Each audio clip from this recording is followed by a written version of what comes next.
আজকে আমরা যে সমস্ত অঙ্কগুলো করব সেটা হচ্ছে ক্লাস 8-এর কোষে দেখি 12। এই কোষে দেখি 12-এর আমরা কিছুগুলো অঙ্ক আগের দিন করেছি। আজকে আমরা 7 নম্বরের থেকে করব। তাহলে দেখো প্রথমে 7-এর দাগে অঙ্কটা কি বলেছে, দুটি সমান আয়তনের পাত্রে যথাক্রমে 1/3 ও 1/4 অংশ ফলের রস ছিল। আমি পাত্র দুটির অবশিষ্টাংশ জলপূর্ণ করে অন্য একটি পাত্রে সমগ্র জলমিশ্রিত ফলের রস ঢাললাম। নতুন পাত্রে ফলের রস ও জলের পরিমাণের অনুপাত কত হবে হিসাব করে লিখি। তাহলে এখানে দুটো সমান মাপের পাত্র আছে। তোমরা 7-এর দাগেরটা দুটো সমান মাপের পাত্র আছে। এই একটা পাত্র বা গ্লাস বলতে পারো, আর একটা পাত্র। এই দুটো সমান মাপের পাত্র আছে এবং এখানে যে দুটো জিনিস আছে, ফলের রস আছে, এটাতে আছে 1/3 অংশ। এটা হচ্ছে 1/3 অংশ আছে ফলের রস, আর এটাতে আছে 1/4 অংশ। এটা 1/3 অংশ ফলের রস আছে, আর 1/4 অংশ আছে ওইটাতে। এটা দ্বিতীয় পাত্র। এটা হচ্ছে প্রথম পাত্র, এটা হচ্ছে প্রথম, আর এটা হচ্ছে দ্বিতীয়। এরপরে বাকিটুকু অংশ জল দিয়ে পরিপূর্ণ করা হলো। এই জল দিয়ে কিন্তু বাকিটা পরিপূর্ণ করে দেওয়া হলো। তাহলে বুঝতে পারছো কতটুকু জল দেওয়া হয়েছে আর কতটুকু। তাহলে এখানে যদি দেখো যে কতটুকু জল দেওয়া হয়েছে, এইটুকুটা জল দেওয়া হয়েছে, এটা কি গোটাটা হচ্ছে 1 অংশ। তাহলে 1 - 1/3, তার মানে হচ্ছে কত 2/3। তাহলে এখানে কত 2/3 কিন্তু জল দেওয়া হয়েছে। এখানে কত গোটাটা হচ্ছে 1, তাহলে বাকিটুকুটা কত, তাহলে 3/4, 3/4 অংশ কিন্তু জল দেওয়া হয়েছে। তাহলে 1 অংশ, এটাতে 1 অংশ, 1/3 অংশ ফলের রস আর 2/3 অংশ জল। এখানে 1/4 অংশ ফলের রস, 3/4 অংশ ফল। এরপরে এই দুটো পাত্রকে আমরা একটা নতুন পাত্রে মিশ্রিত করা হলো। এই নতুন পাত্রে মিশ্রিত যখন করা হলো, তখন ফলের রস ও জলের অনুপাতটা কত হবে। এখানে ফলের রস, অ্যাকচুয়ালি ফলের রস অনুপাত জলটা কত হবে সেটা তোমাকে বের করতে হবে। তাহলে এই পাত্রে আমাদের যে দুটো অনুপাত, যেটা হচ্ছে ফলের রস অনুপাত জল, এই দুটোর অনুপাত আমাকে বের করতে হবে। তাহলে দেখো আমরা প্রথম পাত্রে কতটুকু জল আছে, কতটুকু ফলের রস আছে বের করব। আর বের করাই আছে, আচ্ছা ওটা লিখব। তাহলে দেখো এখানে আমরা লিখছি যে প্রথম পাত্রে, বা প্রথমে লিখছি আমার পাত্র দুটির আয়তন 1 ঘন একক। এখানে ধরি পাত্র দুটির আয়তন, দুটি পাত্রটি সমান আয়তন বলেছে, তাহলে 1 ঘন একক। আয়তন তো সেই জন্য ঘন একক ধরেছি। তাহলে প্রথম পাত্রে ফলের রস 1/3 অংশ এবং জল 1/3, 1 - 1/3, তার মানে কত 2/3 অংশ। তাহলে এবারে দ্বিতীয় পাত্রে ফলের রস 1/4 অংশ এবং জল কতটুকু ঢালা হয়েছে 1 - 1/4, তার মানে হচ্ছে কি 3/4 অংশ। এখানে কিন্তু জল পাওয়া গেল 3/4 অংশ। তো বুঝতে পারছে যে 1 - 1/4 মানে কি এখানে কি 4 লসাগু করা হচ্ছে, তাহলে 4 - 1 তাহলে 3/4 হচ্ছে। তাহলে এখানে আমরা দুটো অংশই পাওয়া গেছে, ফলের রস পাওয়া গেছে। আর আয়তনটা যেহেতু ঘন একক বলেছে, তাহলে আমরা প্রথমে প্রথম পাত্রে ফলের রস কতটুকু আছে সেটা বের করব। আর তাহলে অতএব প্রথম পাত্রে ফলের রস কত, তাহলে 1/3 গুণিত 1 ঘন একক, তার মানে কত হচ্ছে 1/3 ঘন একক। ঠিক আছে, তাহলে প্রথম পাত্রে তাহলে জল কত আছে 2/3 গুণিত 1 ঘন একক, তার মানে হচ্ছে 2/3 ঘন একক। এবার দ্বিতীয় পাত্রে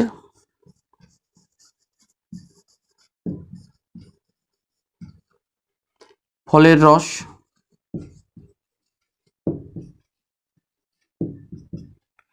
1/4 গুণিত 1 ঘন একক, তার মানে হচ্ছে 1/4 ঘন একক। ঠিক আছে, এরপরে আমি কিন্তু উপরের অংশটা একটু মুছে নিচ্ছি, এইটুকু অংশটাই মুছছি।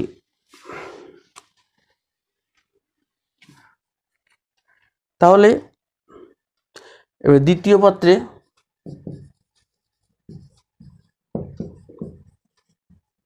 দ্বিতীয় পাত্রে ফলের রস কত হবে, জল কত হবে, জলের রস 3/4 গুণিত 1 ঘন একক, তার মানে হচ্ছে কত 3/4 ঘন একক।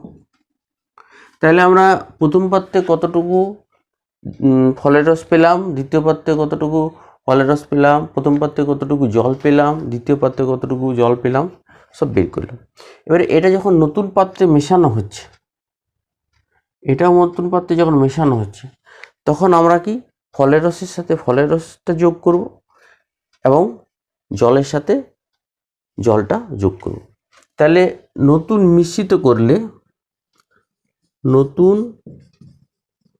পাত্রে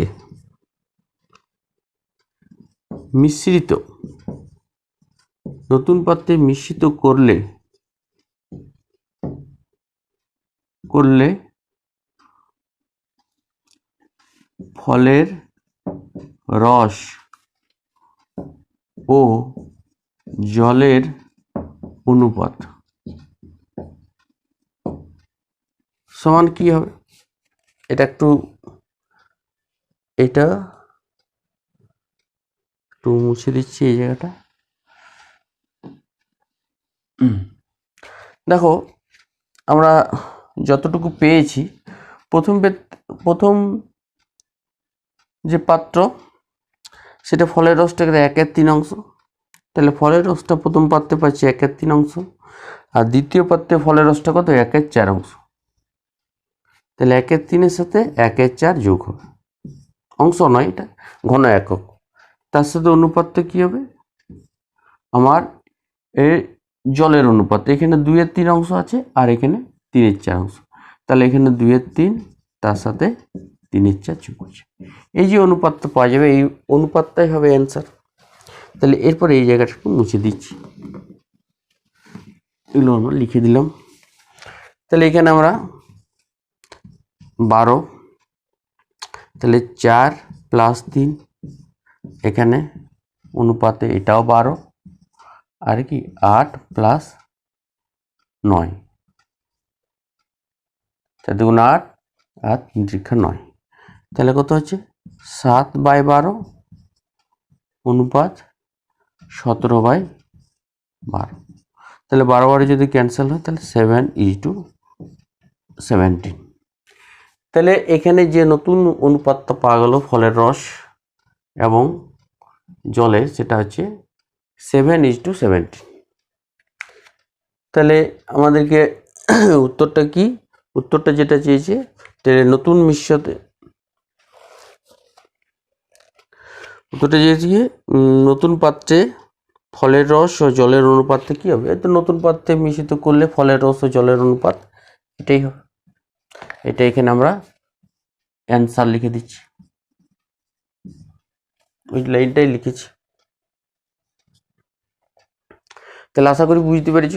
এরপর আমরা নেক্সট অঙ্কটাতে আসছি। দেখো এরপর আমরা পরের অঙ্কটাতে আসছি, 8-এর দাগের। 8-এর দাগের অঙ্কটাতে বলেছে রেশমি খাতুন 3টি সমান মাপের গ্লাস শরবত পূর্ণ করেছে। এই 3টি গ্লাসে শরবতে জল ও সিরাপের পরিমাণের অনুপাত যথাক্রমে 3:1, তারপর একটা 5:3 ও 9:7। আমি এই 3টি গ্লাসের শরবত একটি বড় পাত্রে ঢেলে দিলাম।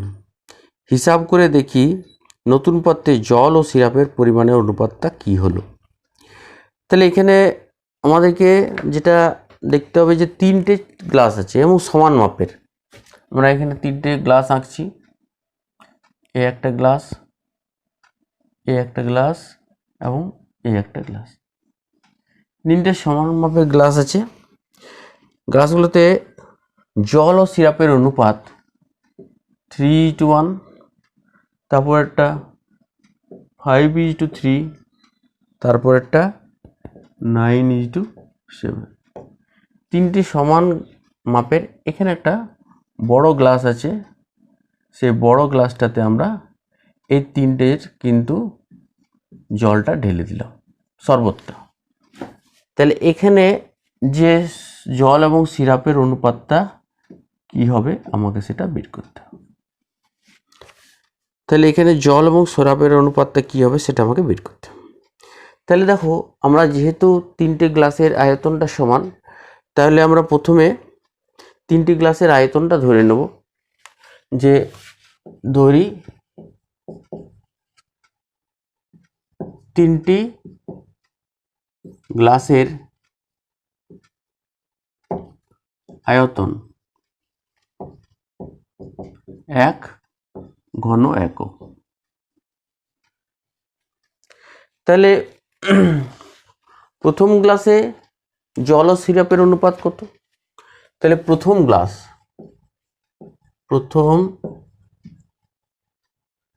গ্লাসে জল অনুপাত সিরাপ এটা কতটা আছে? 3:1।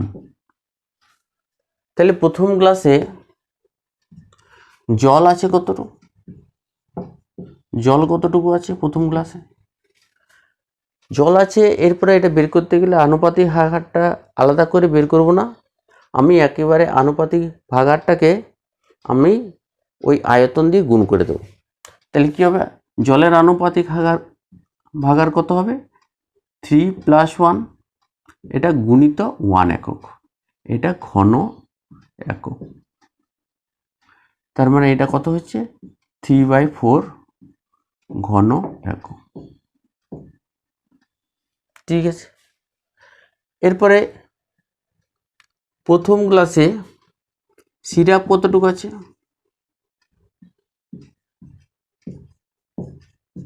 সিরাপ আছে কত? তাহলে 1/4 ইন্টু 1 ঘন একক, তার মানে কত হচ্ছে? 1/4 ঘন একক। এরপরে দ্বিতীয়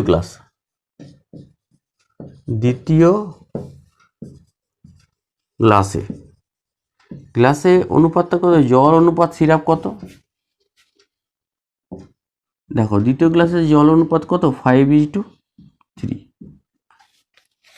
তাহলে দ্বিতীয় গ্লাসের আয়তনটাও, তাহলে দ্বিতীয় গ্লাসে জল আছে কতটুকু? জল আছে কত? এখানে জলের আনুপাতিক ভাগাহার মানে 5 + 3 × 1 ঘন একক, তার মানে কত 5/8 ঘন একক।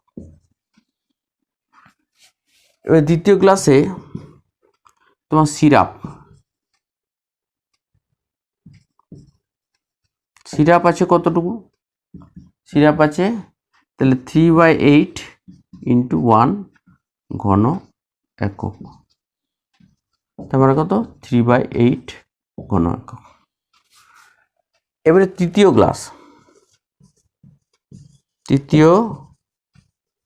গ্লাসে জল অনুপাত সিরাপ,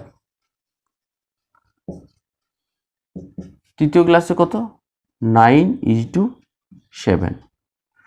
তাহলে তৃতীয় গ্লাসে জল কতটুকু আছে, জল আছে দেখো 9/9 + 7 × 1 ঘন একক, তার মানে কত 9/16 ঘন একক। এবং তৃতীয় ক্লাসে সিরাপ আছে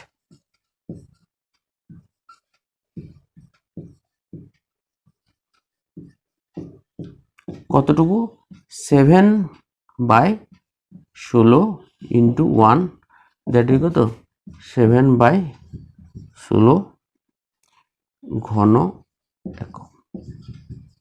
তাহলে আমরা সবগুলোরই কতটুকু জল কতটুকু সিরাপ আছে আমরা বের করলাম সব গ্লাসেই।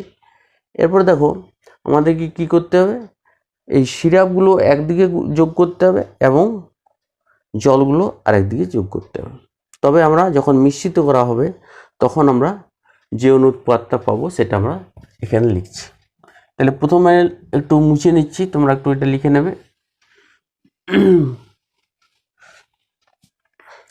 আমরা এইটুকু অংশ মুছছি।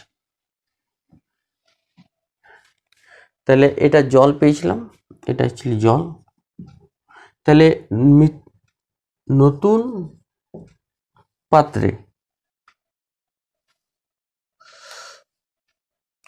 এখানে আমরা নতুন পাত্রে লিখছি, নতুন পাত্রে জল ও সিরাপের অনুপাত, জল ও সিরাপের অনুপাত কি হবে, দেখো জলগুলো আগে যোগ করছি, এখানে আমরা জলগুলো যোগ করব, তারপর অনুপাত দেব, তারপর আমরা সিরাপগুলো যোগ করব।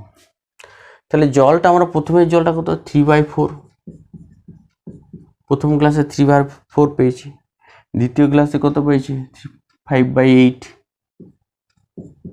আর তৃতীয় ক্লাসে কত পেয়েছি 9/16, এটা হচ্ছে 9/16।